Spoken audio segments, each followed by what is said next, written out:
Tadepalli MLA మాజీ మంత్రి కన్నా లక్ష్మీనారాయణ కామెంట్స్. రేపు మాజీ సీఎం జగన్ రెంటపాళ్ల ఆత్మహత్య చేసుకున్న నాగమల్లేశ్వరరావు విగ్రహ ఆవిష్కరణకు వస్తున్నారు.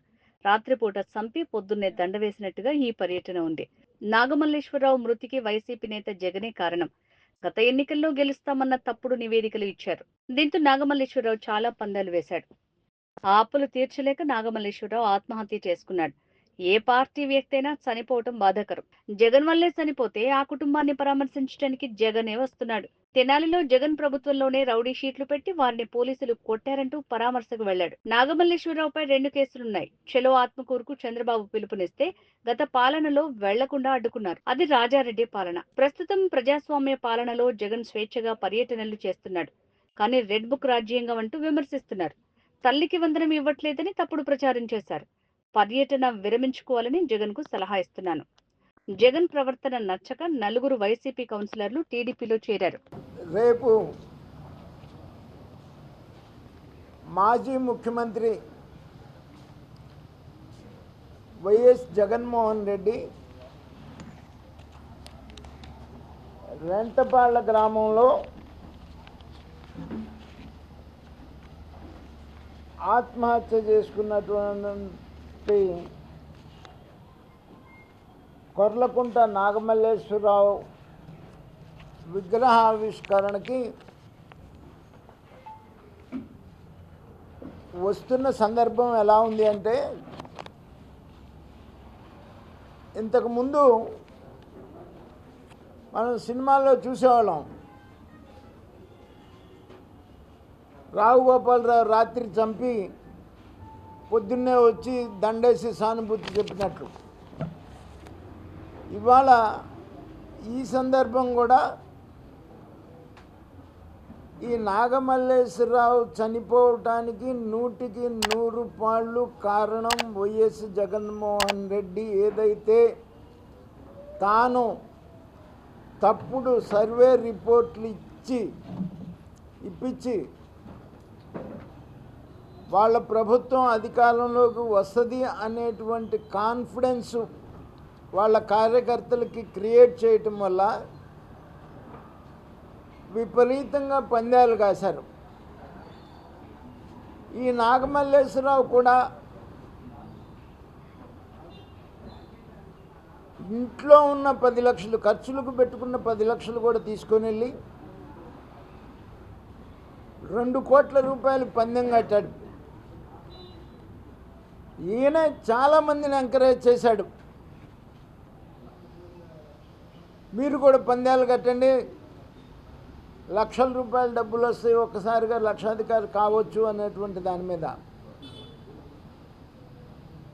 పందాలు కాసి దానివల్ల అప్పులు వాళ్ళు అడుగుతారు అనేటువంటి ఉద్దేశంతో ఆయన ఆత్మహత్య చేసుకుంటే దానికి ఎవరు బాధ్యులు? కౌంటింగ్ ముందు రోజు ఆయనే వాళ్ళు వేయించుకున్న సిఐఏ ఉన్నాడు. ఆ రోజు కూడా ఎలక్షన్ రోజు కూడా ఆయన చేసినటువంటి అరాచకానికి సిఐఏ దగ్గరుండి సపోర్ట్ చేశాడు. ఆయనే సిఐకి ఫోన్ చేసి కౌంటింగ్ రోజు ఊళ్ళో గొడవలు జరుగుతాయి, మీరు యాక్షన్ తీసుకోమంటే సిఐ ఇరు పార్టీలని, తెలుగుదేశం వాళ్ళని కొంతమందిని, వైసీపీ నుంచి కొంతమందిని తీసుకొచ్చి కౌంటింగ్ రోజంతా స్టేషన్లో కూర్చోబెడితే తెల్లారి తెలుగుదేశం పార్టీ పెద్దలు, వైసీపీ తరపున నాగమల్లేశ్వరరావు తండ్రి ఇద్దరు, అందరు 2 పార్టీల పెద్దలు వెళ్ళి బైండ్ ఓవర్ చేసుకొని 2 పార్టీల పెద్దలు ఇద్దరిని స్టేషన్ నుంచి బయటికి తీసుకొచ్చిన తర్వాత ఈ అప్పుల ఒత్తిడి ఎక్కువ ఉంటుంది, నువ్వు గుంటూరు వెళ్ళిపోమని చెప్పేసి తన సొంత తండ్రే పోలీస్ స్టేషన్ దగ్గర నుంచి కారు ఎక్కించి గుంటూరు పంపించారు. బంధువులు తనకి ఆర్థికంగా సపోర్ట్ చేయకపోవటం వల్ల, బంధువులు తనల్ని అవమానపరచడం వల్ల, నీకెందుకు, నీ బతికెందుకు, నువ్వు వెళ్ళి నువ్వు చావు అని చెప్పేసి బంధువులు అవమానపరచడం వల్ల తన అప్పుల పాలై జగన్మోహన్ రెడ్డిని నమ్మి పూర్తిగా అప్పుల పాలై ఆత్మహత్య చేసుకున్నాడు. ఎంతో జీవితం ఉన్నటువంటి వ్యక్తి. బాధాకరంగా ఉంది. ఒక యంగ్స్టర్ ఎవరైనా కావచ్చు, ఏ పార్టీ అయినా కావచ్చు, ఒక యంగ్స్టరు ఎంతో జీవితం ఉన్నటువంటి వ్యక్తి, భార్య ఉన్నటువంటి పరిస్థితి, మరి అటువంటి వ్యక్తి, ఎంతో జీవితం ఉన్నటువంటి వ్యక్తి జగన్మోహన్ రెడ్డి వల్ల మరి చనిపోతే ఇవాళ దాన్ని ఓదార్పు రావటం అంటే నేను చెప్పిన సామెత ఏదైతే ఉంది, రావుగోపాలరావు రాత్రి చంపి పొద్దున్నే దండయటానికి వచ్చినటువంటి పరిస్థితి తప్ప అంతకన్నా ఇంకొకటి కాదు. మొన్న తెనాలి వచ్చాడు. తెనాలి వచ్చి ఎవరిని పరామర్శించడానికి వచ్చాడు? గంజాయి బ్యాచ్ని, రౌడీ షీటర్లని. అంటే తన ప్రభుత్వంలోనే నార్కోటిక్ కేసులు, రౌడీ షీటర్సు అతనే పెట్టాడు. తన ప్రభుత్వంలోనే పెట్టినటువంటి గంజాయి అమ్మే వాళ్ళని, గంజాయి బ్యాచ్ని, రౌడీ షీటర్లని పలకరించడానికి వచ్చాడు. ఇవాళ చెప్పే ఈ నాగమల్లేశ్వరరావు మీద కూడా 2010లో ఒక క్రైమ్ ఉంది, 50/2010. అలాగే క్రైమ్ నెంబర్ 169/2022. ఇతని మీద కూడా 2 క్రైమ్లు ఉన్నాయి. ఊళ్ళో ఇతని వల్ల ఆత్మహత్య ప్రయత్నం చేసుకున్నటువంటి వాళ్ళు కూడా ఉన్నారు. పైగా నేను అడుగుతున్నాను, ఇతను చనిపోయింది జూన్ 9వ తారీఖున, ప్రభుత్వం ఏర్పడింది జూన్ 12న.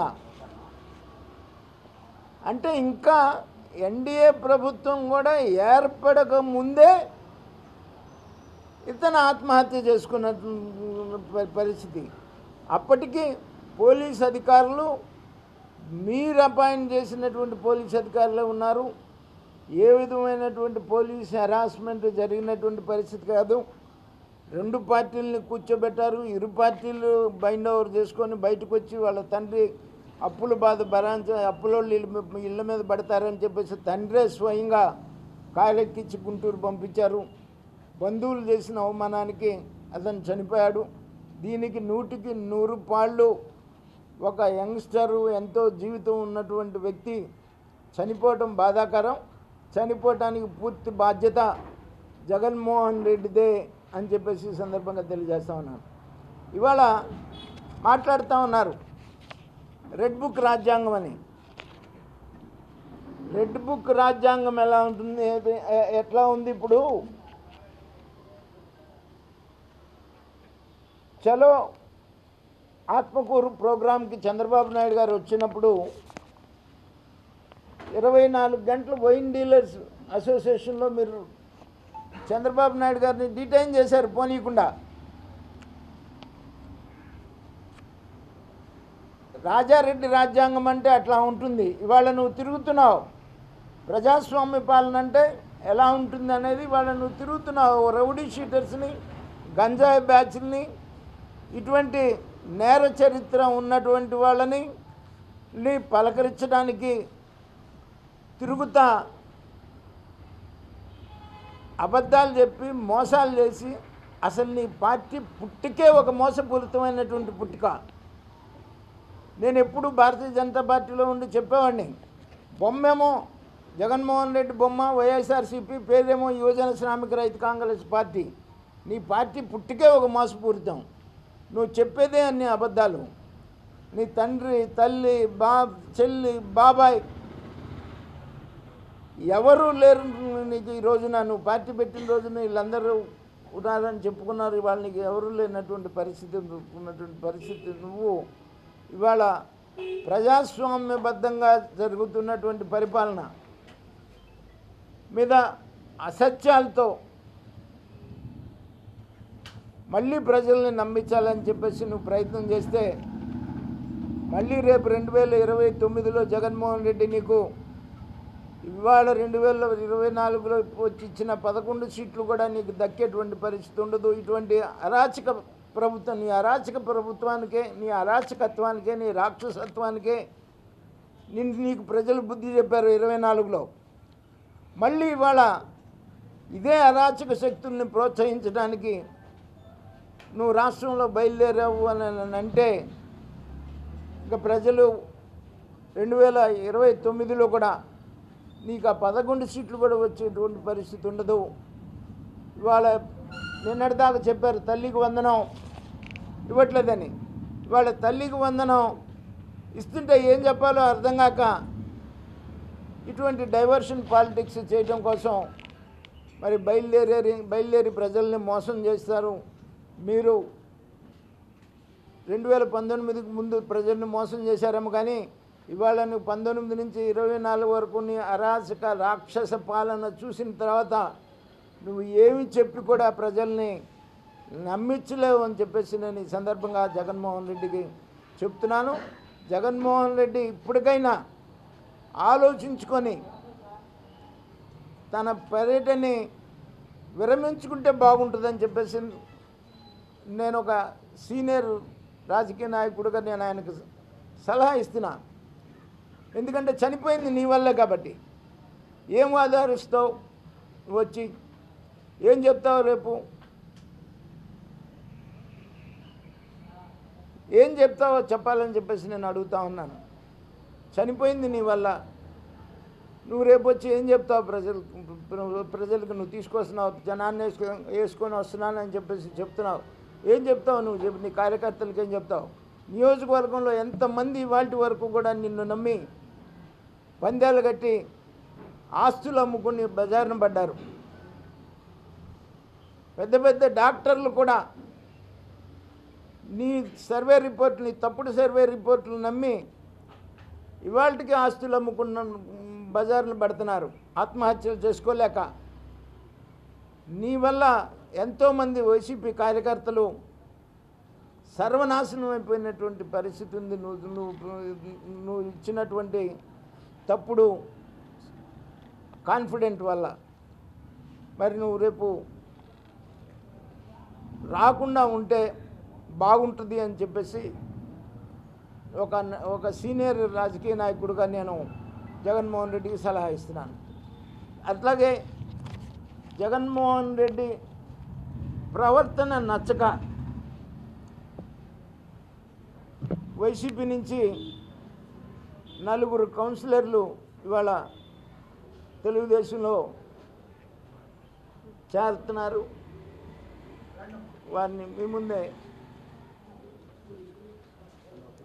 కండవాళ్ళు కప్పి తెలుగుదేశం పార్టీలోకి ఆహ్వానిస్తున్నాం.